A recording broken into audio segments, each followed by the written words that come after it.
ya jana usiku kulikuwa na mambo makubwa sana ya utovu wa usalama ambayo yaliletwa na serikali. Serikali ilinivamia pamoja na makenge mara 3 usiku. Mara ya kwanza Stanley Livondo aliingia katika hoteli ambayo inaitwa The Downhill Hotel, Downhill Springs Hotel, ambayo ilikuwa makao makuu ya kura zangu. Kwa hivyo tulikuwa tumeweka tallying center ya binafsi hapo, bila tulikuwa tumeshawishiwa na IEBC. Wakaingia hapo mara ya kwanza. Stanley Livondo akajaribu kuni abduct, lakini ikaonekana kwamba tulikuwa wengi, tukashinda. Akaona kwamba hangeanza vita, aka retreat, akaondoka.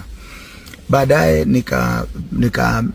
nikapewa taarifa ya intelligence kwamba nilikuwa natafutwa ili niuawe. Kwa hivyo nikaambiwa niondoke mahali hapo, na nikaondoka, nikakimbilia usalama wangu. Baada ya kuondoka wakakuja mara ya pili, tena wakarudi, wakakuja mara ya 3 na kari ya polisi ya Matete Police Station.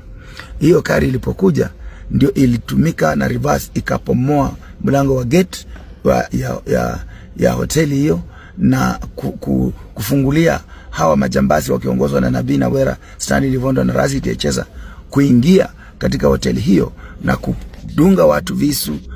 Dereva wangu amedungwa kisu kwa macho, amedungwa mkongo, amedungwa kila mahali. Kijana yangu mwingine amedungwa tumbo mpaka matumbo ikatoka nje. Watu wamepata majeraha makubwa kama watu kama 10. Baada ya hayo majeraha kufanyika, wakapika magari zenye zilipatikana hapo zote. Hakuna gari hata moja inaweza ikafanya kazi.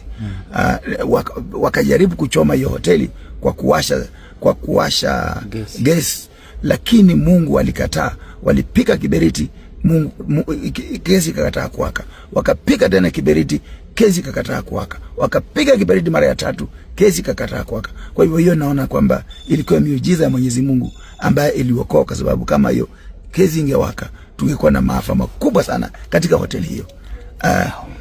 Leo asubuhi wamekuja tena. Usiku walikuwa karibu 300 wale walivamia hoteli.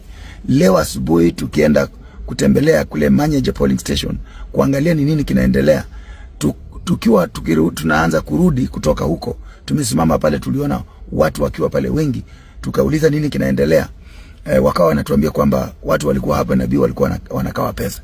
Tukiwa tumesimama hapo bado tunataka kutoka, kwa muda kama mataka 2 magari zikaja kama magari 20 kwa fujo kabisa.